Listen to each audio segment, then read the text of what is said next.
thème de notre semaine, c'est la semaine du succès. Et oui, donc nous sommes dans la joie pour le thème que chaque semaine le Seigneur nous donne un thème qui nous aide à aller de l'avant. Et j'aimerais prendre un peu de temps pour vous donner véritablement un message important concernant le succès. Alors, au travers de ces quelques paroles que je vais donner, j'espère que chacun d'entre vous, vous serez édifié, encouragé à marcher dans les voies du Seigneur et de mieux comprendre comment le succès est à notre portée. Alors, je vous demande de bien vouloir prier avec moi, s'il vous plaît. Seigneur notre Dieu, nous voulons te dire merci pour ces moments que nous passons, des moments de bénédiction, où nous sommes vraiment dans ta présence et où la louange monte. Cela nous fait du bien. Et Seigneur, ce matin, nous voulons encore plonger le regard dans ta parole. Ta parole est véritablement une lampe à nos pieds et une lumière sur notre sentier. Elle nous guide à chaque instant, afin que nous sachions comment faire, Seigneur. Et nous prions ce matin que tu puisses encore nous donner des conseils, des révélations au travers de ta parole, afin que nous puissions marcher, Seigneur, dans tes voies et que le succès soit notre part. Nous te disons merci, Père, dans le nom de Jésus, et nous disons ensemble Amen. Amen. Dans le monde dans lequel nous sommes aujourd'hui, c'est vrai qu'il y a comme une atmosphère d'apologie du succès, particulièrement au travers des médias, particulièrement au travers des réseaux sociaux. Tout ce que l'on voit, on montre toujours la meilleure face, on montre toujours des choses qui nous font rêver. Et on a l'impression que le succès est devenu quelque chose qui est absolument à saisir. Et effectivement, dans ce monde, le succès signifie quoi? Ça signifie avoir de l'argent, des biens, des possessions, avoir la gloire humaine, avoir du succès auprès des hommes pour les femmes, auprès des femmes pour les hommes. Bref, c'est toute une vie frénétique, mais au bout, nous savons, nous qui appartenons à Jésus-Christ, que le salut est loin d'être assuré. Et Jésus lui-même parlait de cela dans Marc, chapitre 8, verset 36. Il dit « Et que sert-il à un homme de gagner tout le monde s'il perd son âme ?» Donc on peut avoir tout avoir, et ne pas avoir l'essentiel, qui est le salut de son âme. Mais avoir le salut de son âme n'occulte pas véritablement le fait de réussir dans la vie. Et donc le Seigneur nous parle de ces choses. Il veut non pas que nous soyons dans le succès selon ce monde, qui est un monde de vanité, où dans ce monde, ce qui prime, c'est évidemment l'orgueil de l'homme, où tout n'est que, en fait, jalousie et rivalité humaine, où tout, c'est en fait chercher à faire mieux que son voisin, animé par une ambition personnelle, une course à l'avidité, une quête sans issue, une perpétuelle motivation à l'argent qui mène en fait à poursuivre des mirages, construire, comme on dit, des châteaux en Espagne. Et quand on bâtit de tels châteaux, il suffit qu'il y ait une moindre tempête, qu'il y ait une moindre bourrasque, des épreuves de la vie pour que tout s'effondre comme un château de cartes. Et dans ce monde, effectivement, les couples ne tiennent pas lorsqu'il y a une telle frénésie à posséder. On voit que les couples qui ont bien commencé finissent par se séparer parce qu'il y a des projets qui se mettent entre les deux. Il y a des choses qui se mettent entre les deux. Et finalement, les vraies choses, on n'arrive pas à les bâtir. La vie de couple solide, stable, la vie familiale réussie. Ça, ce sont les vraies choses que Dieu veut que nous puissions réussir.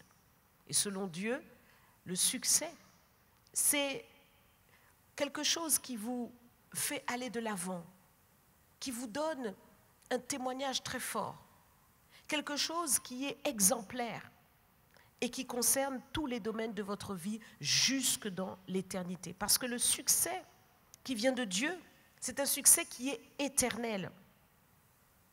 Le succès qui vient de Dieu s'appelle, selon Dieu, la bénédiction. C'est la bénédiction. La bénédiction de l'Éternel. C'est ça le succès. C'est une faveur divine qui est sur toi. Et lorsque tu reçois cette faveur divine, eh bien, ta vie est propulsée par le Seigneur. Elle est propulsée. Cette faveur divine qui repose sur toi va faire qu'effectivement, tu vas être favorisé par Dieu. Je dis bien favorisé par Dieu. Ça veut dire qu'il y a un avantage. Il y a une facilité que Dieu met dans ta vie à tous égards. Est-ce que ce n'est pas merveilleux ça? Qui veut cette faveur et cette bénédiction du Seigneur? Amen. Et oui. Si véritablement tu arrives à rentrer dans cette alliance avec Dieu, dans la faveur divine, cela peut véritablement bouleverser toute ta vie et la propulser dans le succès. Et donc c'est très important pour toi de rechercher cette bénédiction, cette faveur. Nous apprenons dans la vie de tous les jours à nous débattre, à être vaillants, à faire des choses. Mais le Seigneur veut qu'il y ait une faveur sur toi, une grâce sur toi, qui te fait aller de l'avant, et là où d'autres se battraient pour pouvoir y arriver, que toi tu puisses l'avoir cadeau. Ça, c'est la grâce de Dieu, ça, c'est la faveur du Seigneur. Et il faut savoir que le Seigneur a cela en réserve pour toi. Toi à qui je m'adresse ce matin. La Bible nous dit dans Proverbe 10, verset 22, c'est la bénédiction de l'Éternel qui enrichit, et il ne la fait suivre d'aucun chagrin. Ça, c'est un verset très fort. Et nous devons, chacun d'entre nous, réaliser à quel point nous avons besoin de cette bénédiction-là, la bénédiction de l'Éternel. Ça veut dire que du haut des cieux, Dieu proclame et ordonne une parole. Vous savez, Dieu est un roi et il pose des décrets. C'est ainsi qu'il règne. Et il déclare une parole sur ta vie. Il déclare quelque chose du haut des cieux sur toi. Et tout doit obéir pour que la bénédiction te suive. Et je dirais même te poursuive. Dieu décrète une parole de bénédiction. Il dit quelque chose de bien envers toi. Il ordonne que les anges travaillent pour toi. Il ordonne que les circonstances se mettent en œuvre en ta faveur. Il ordonne que les gens te soient favorables. Dieu fait cela. Il rend prospère. Il te fait réussir dans ce que tu entreprends. Il fait en sorte que les choses prennent et rapidement dans ta vie. Cela, c'est la main de Dieu. Et il nous est dit, il ne la fait suivre d'aucun chagrin. Donc ce que Dieu veut faire pour toi, ce que Dieu veut faire en toi, c'est quelque chose qui va te faire aller de joie en joie, de victoire en victoire, de gloire en gloire. Ce n'est pas pour qu'après tu sois déçu. Ce n'est pas pour qu'après tu sois attristé. Non. Parce qu'il ôte tout chagrin de ta vie. C'est là le plan du Seigneur. Et donc, c'est important de réaliser que cette bénédiction, il faut la rechercher. Pourquoi nous parlons de bénédiction? Parce qu'il y a effectivement la malédiction. C'est une réalité. Et je peux prendre un exemple ici, dans Deutéronome 28, verset 29, qui dit ceci, concernant la malédiction. « Et tu tâtonneras en plein midi comme l'aveugle dans l'obscurité. Tu n'auras point de succès dans tes entreprises, et tu seras tous les jours opprimé, dépouillé, et il n'y aura personne pour venir à ton secours. » Voilà un exemple de malédiction, et si vous lisez depuis le verset 14, 2, je crois, vous verrez qu'il y a toute une série de malédictions, et quand on lit bien, on comprend que la malédiction, qui est une réalité, est un échec dans tous les domaines. Et cette malédiction vient de quoi? Elle vient de la désobéissance à Dieu. La malédiction, comme la bénédiction, c'est un principe divin qui s'applique à tous les êtres humains. Et il nous est bien dit, si tu obéis bien à la voix de l'Éternel ton Dieu, tu seras béni. Et si tu n'obéis point à la voix de l'Éternel ton Dieu, tu seras maudit. Alors la malédiction peut être vraiment quelque chose qui agit dans votre vie parce qu'il y a désobéissance à Dieu ou qu'il y a eu dans la famille, dans les générations passées, une désobéissance. Nous le voyons dans Deutéronome 28 au verset 15. Mais si tu n'obéis point à la voix de l'Éternel ton Dieu, si tu n'observes pas et ne mets pas en pratique tous ces commandements et toutes ces lois que je te prescris aujourd'hui, voici toutes les malédictions qui viendront sur toi et qui seront ton partage. Et au verset 46-48, il est dit, elles seront à jamais pour toi et pour tes descendants, comme des signes et des prodiges, pour n'avoir pas, au milieu de l'abondance de toutes choses, servi l'Éternel ton Dieu avec joie et de bon cœur. Tu serviras au milieu de la faim, de la soif, de la nudité et de la disette de toutes choses. Tes ennemis que l'Éternel enverra contre toi, il mettra un joug de fer sur ton cou jusqu'à ce qu'il t'ait détruit. Donc nous voyons combien la malédiction qui était adressée là à Israël, et c'est Dieu qui parle, c'est une révélation. C'est un principe que Dieu a voulu faire connaître à son peuple qui existe. Et il dit, vous êtes frappés par la malédiction parce que vous me trompez. Donc lorsque nous ne marchons pas droit avec le Seigneur, la malédiction nous frappe. Mais nous bénissons le Seigneur pour nous qui connaissons le Seigneur Jésus-Christ. Quelle grâce! Parce que Jésus, dans notre vie, détient la clé de notre bénédiction. Et je dirais plus, Jésus dans notre vie est notre bénédiction. Et ça, c'est merveilleux. Regardez avec moi Galates, chapitre 3, verset 13. Il nous est dit, Christ nous a rachetés de la malédiction de la loi, étant devenu malédiction pour nous. Car il est écrit, maudit est quiconque est pendu au bois, afin que la bénédiction d'Abraham eût pour les païens son accomplissement en Jésus-Christ, et que nous reçussions par la foi l'Esprit qui avait été promis. Quelle grâce, quel privilège. Nous avons été rachetés de la malédiction et il faut que tu le saches. Il faut que tu comprennes que l'échec ne fait plus partie de ta vie. Amen. Oui. Et tu dois le savoir. Le Seigneur dit, vous connaîtrez la vérité et la vérité vous affranchira. Donc c'est cette vérité qui pénètre dans ton esprit et qui ouvre ton entendement pour te faire saisir que non, l'échec ne fait plus partie de ma vie. Amen. Les malédictions de toute forme ne font plus partie de ma vie. Quel que soit ce que mes ancêtres avaient fait, désormais je suis la descendance d'Abraham en Jésus-Christ et donc j'ai part à la bénédiction d'Abraham. Amen. Cette bénédiction, le Seigneur te l'a donnée en Jésus-Christ. Et il faut véritablement parfois se poser les bonnes questions et méditer sur les bonnes choses. Qui est Abraham ? Un homme à qui Dieu a dit, quitte ton père, quitte ta patrie, quitte la maison de ton père et va dans le pays que je te montrerai.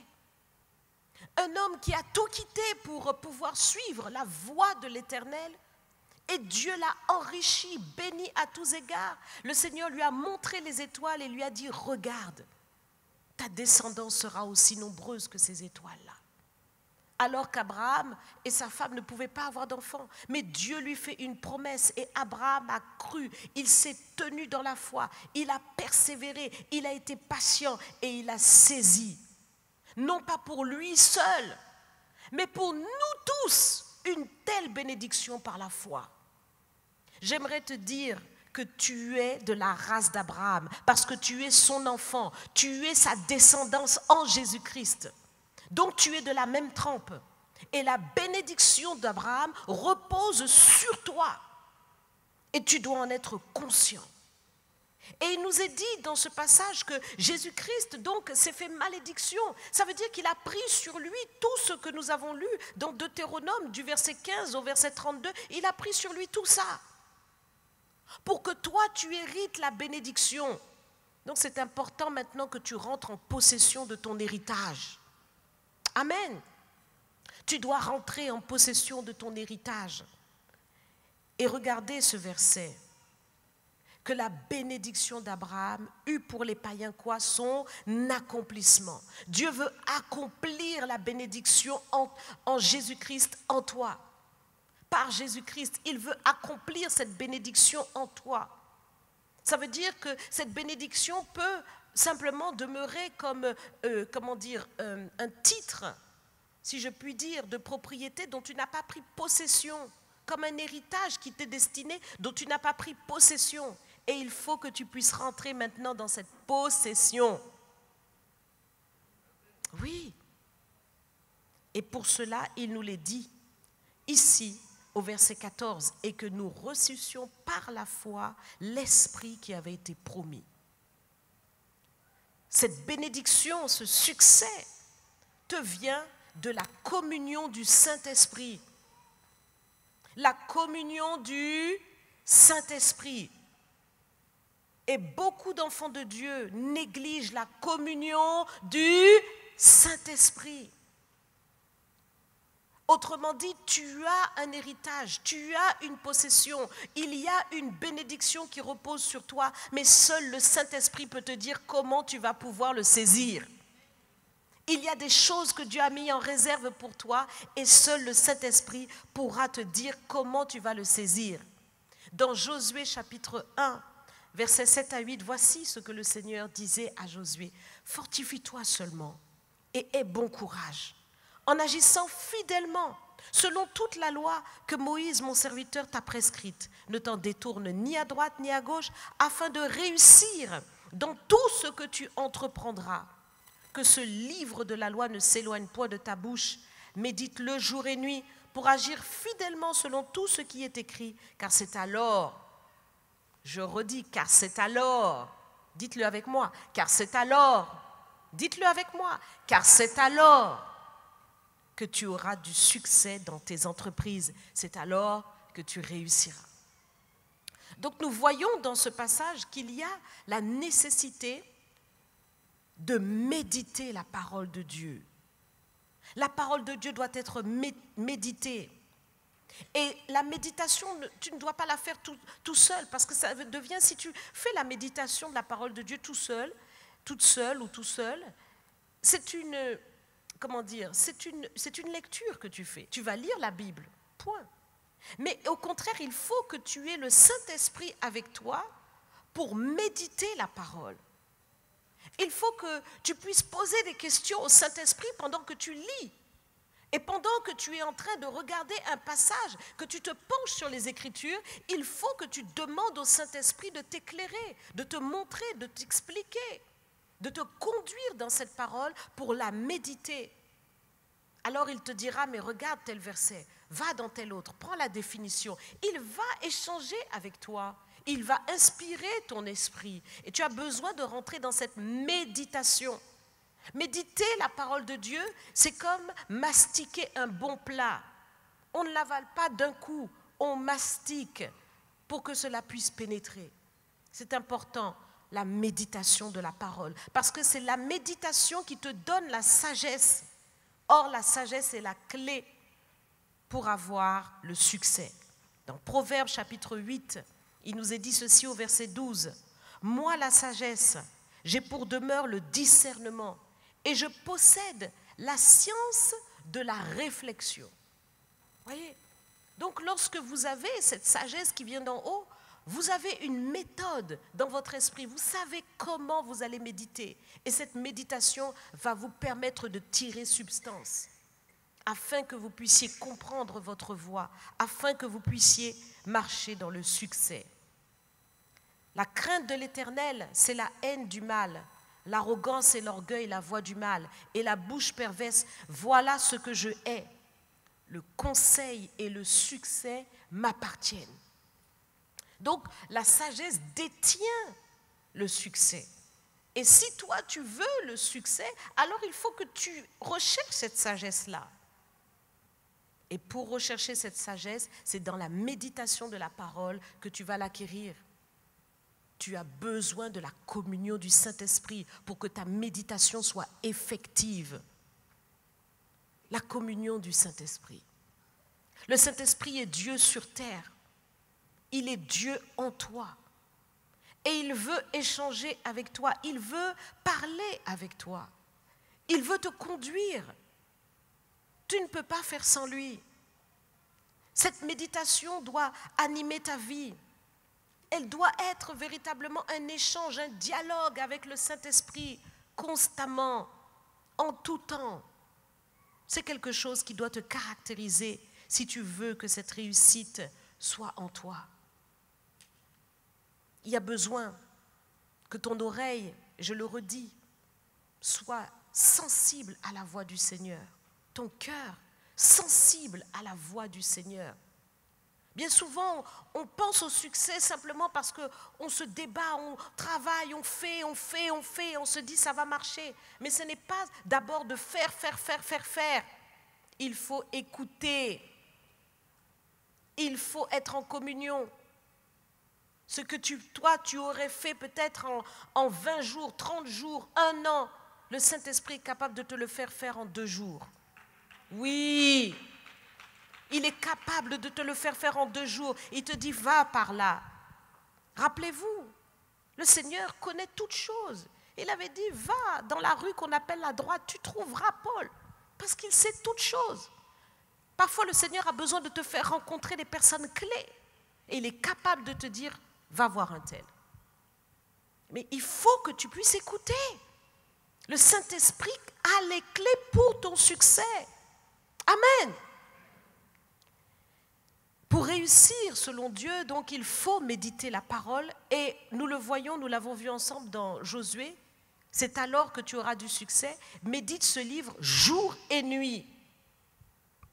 Qui médite la parole de Dieu jour et nuit? Il te faut méditer en tout temps.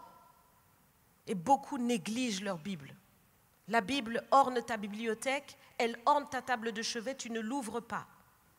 Tu ne médites pas. Ce n'est que lorsque tu arrives au culte que tu entends la parole de Dieu. Non, il faut méditer jour et nuit. Si tu veux réussir, médite jour et nuit. Donc tu comprends que si tu ne médites pas la parole de Dieu, tu vas avoir peu de succès. Peu de succès. Ensuite, il faut réfléchir, nous l'avons dit. Il faut méditer, c'est comme mastiquer. Donc il faut revenir sur cette parole, il faut beaucoup méditer la parole de Dieu. La parole de Dieu doit être abondante au milieu de toi. Et nous avons la grâce d'avoir le multimédia qui est là avec des messages. Donc il faut t'imprégner de la parole de Dieu. N'aie pas peur, n'aie pas honte d'écouter les messages 1, 2, 3, 4, 5, 6 fois, même si c'est le même message. Mais il y a des choses que tu vas encore entendre et tu vas mieux comprendre. Ça va t'aider. Et toi aussi, prends le temps de t'asseoir, de souligner un verset et de revenir dessus. La méditation doit se faire dans la crainte de Dieu.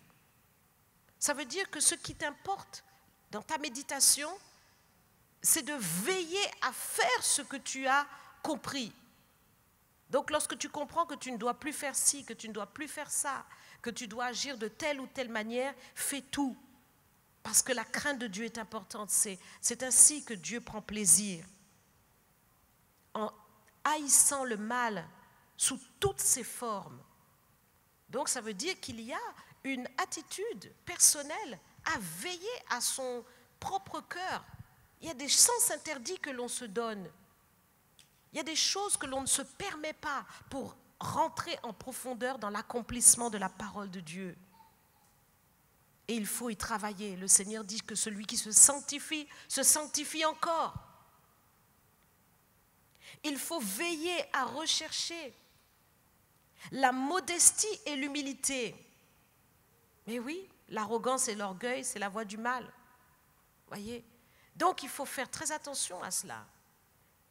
Et je peux vous dire que dans le monde dans lequel nous nous trouvons, c'est très facile de tomber dans l'orgueil, c'est très facile de tomber dans l'arrogance. Et donc il faut veiller dans ton esprit, dans ton cœur. Et il faut rechercher cette modestie et cette humilité. Parce que lorsque nous parlons de succès, dans le succès, il y a l'élévation. Oui ou non? Oh, vous êtes là ce matin? il y a l'élévation. Or, le Seigneur ne veut pas élever ce qui n'est pas à sa gloire. Et il dit qu'il abaisse ce qui est élevé et qu'il élève ce qui est abaissé. Donc il faut rechercher l'humilité si vous voulez le succès. Sinon, le Seigneur vous maintiendra là. Donc toutes ces choses, vous devez les rechercher. Pour réussir, il faut savoir aussi écouter le conseil de Dieu, nous l'avons dit, et le conseil aussi des plus expérimentés, des connaisseurs. Parce qu'il y a des domaines dans lesquels tu ne peux avoir du succès qu'en profitant de l'expérience des autres, de la connaissance disponible. Et tout ça, c'est le Saint-Esprit qui va te guider. C'est le Saint-Esprit aussi qui donne une habileté et une aptitude dans des domaines qui dépassent ton entendement. Peut-être que toi, tu as voulu t'orienter dans tel domaine d'études, mais le Seigneur sait exactement quel est véritablement le domaine où tu vas véritablement prospérer. Et donc, il faut que tu sois attentif à la voix du Saint-Esprit pour faire ce que le Seigneur dit et non pas te fatiguer à la tâche dans des choses qui ne mènent à rien. Il faut avoir donc la capacité de discerner ta voix. C'est là l'intelligence. Savoir discerner sa voix. La voix qui aboutit au succès. Parce que parfois nous faisons des choix qui ne sont pas les bons. Et si quelqu'un qui a une certaine sagesse voit les choix que vous allez faire, il peut voir déjà que ces choix vont directement mener à l'échec. Mais vous ne discernez pas. Et donc vous empruntez des mauvaises voies. Et du coup, il faut faire retour, revenir à la case départ pour repartir ensuite. Non, non, non, non, non.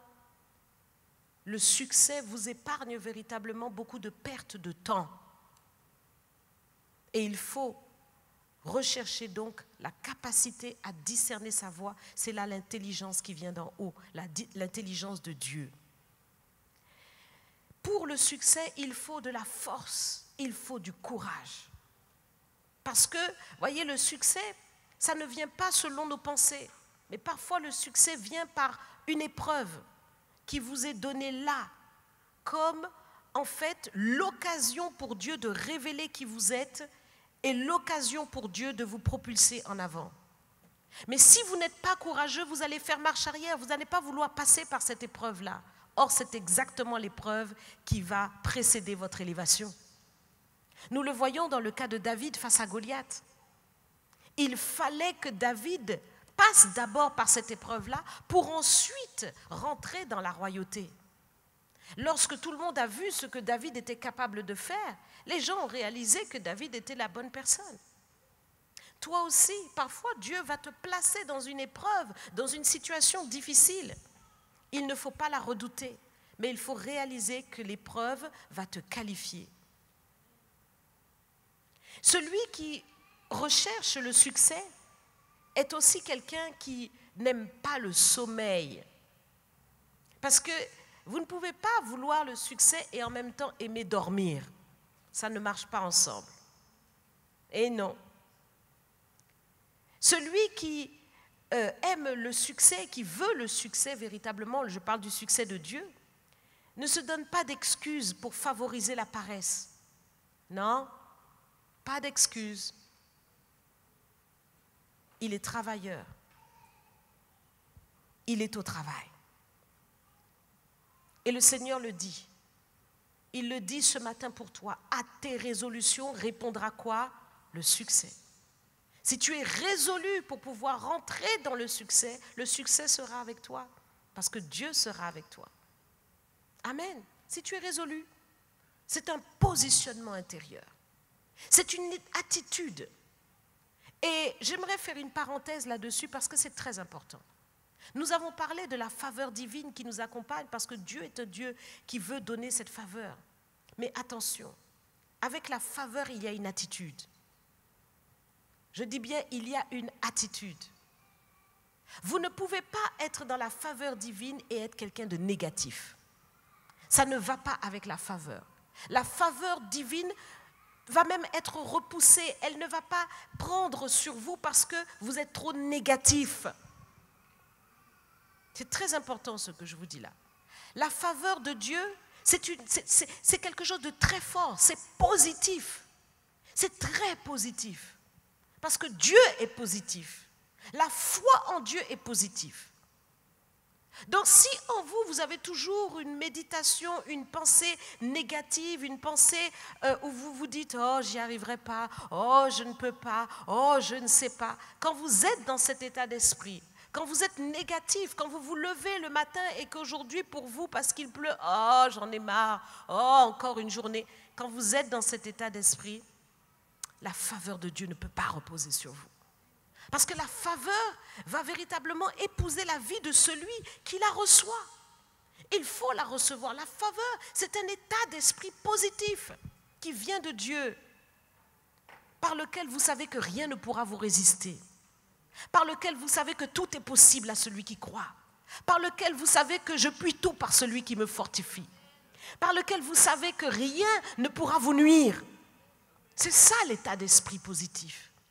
Et lorsque vous êtes dans cet état d'esprit, la faveur de Dieu repose sur vous, quel que soit ce que vous traversez. Et quand vous traversez, vous savez que parce que je suis dans la faveur divine, quel que soit ce que je vais traverser, je serai dans le succès et ce succès va se manifester. Amen. Elle est assurée, cette faveur, en Jésus-Christ. Et donc, il faut marcher dans la foi en accomplissant la justice de Dieu. Et c'est alors que Dieu va te favoriser. Et nous le voyons dans l'exemple de Joseph. Joseph était un homme qui était béni. Il était béni depuis le sein de sa mère, il était béni. Il est né béni parce qu'il était le choix de Dieu. Et ce que Dieu a béni est béni pour l'éternité. Mais Joseph, lorsqu'il s'est retrouvé jeté dans le puits par ses frères, là on n'aurait pas dit qu'il était béni, on aurait dit plutôt que c'était la malédiction, n'est-ce pas? Jeté par ses propres frères dans le puits, laissé pour mort ou dit pour mort à son père, vendu comme esclave à des marchands, on aurait dit qu'il était maudit là. Il semblait maudit lorsque on l'a vendu une deuxième fois à Potiphar.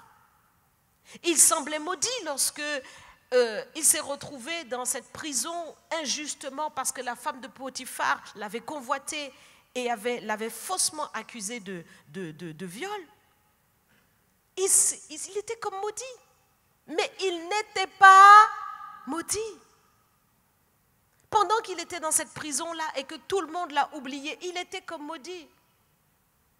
Mais la faveur de Dieu reposait en fait sur lui. Et c'est pourquoi Joseph, pendant toutes ces étapes qu'il a traversées, n'a pas pris un mauvais état d'esprit, n'est pas tombé dans la dépression, la déprime, non. Joseph était fortifié dans sa communion avec le Saint-Esprit. Il avait la clé. Dans les songes et les visions, il voyait bien que Dieu avait un plan pour lui. Il voyait bien que la bénédiction du Seigneur allait s'accomplir pour lui. Il voyait bien que la bénédiction du Seigneur avait un dénouement dans sa vie et que ce dénouement approchait malgré les années qui passaient. Amen.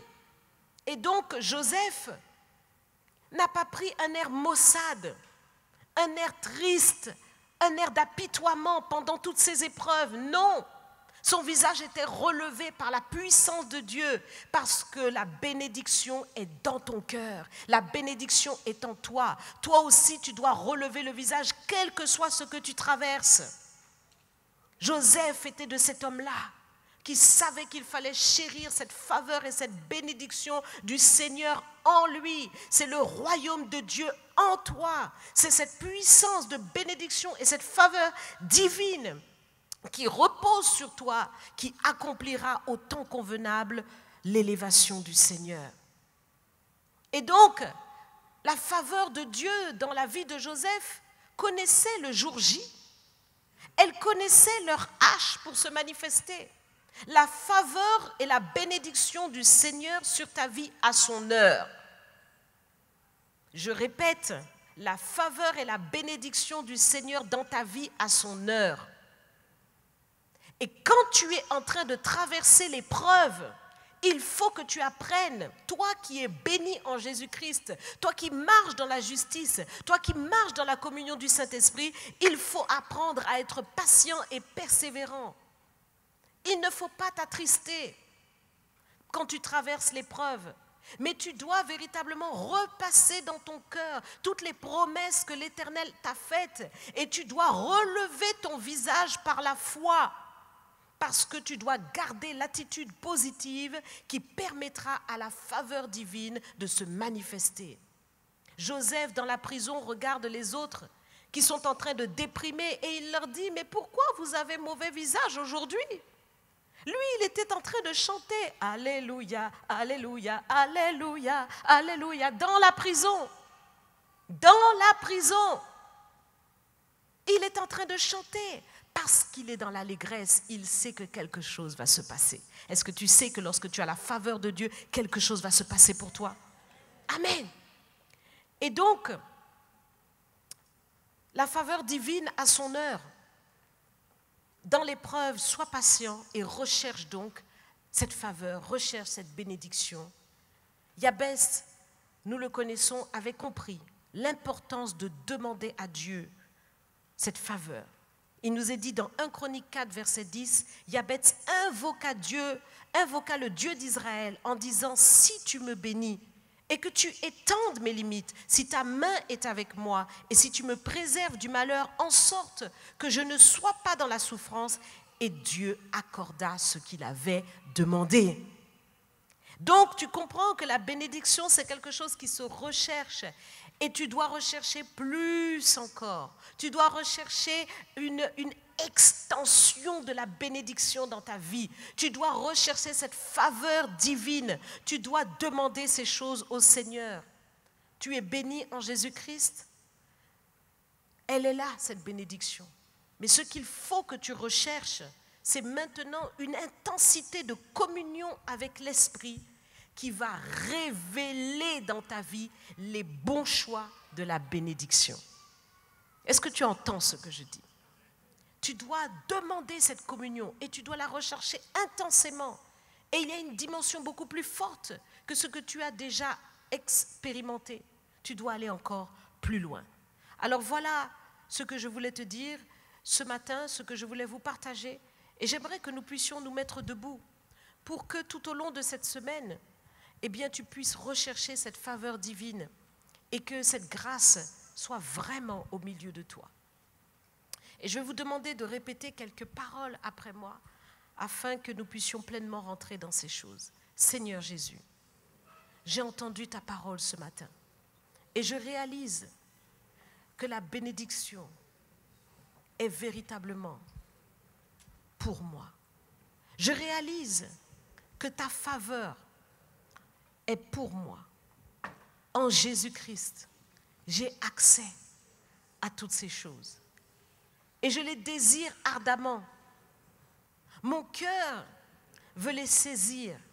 Tu m'as béni de toutes sortes de bénédictions en Jésus-Christ.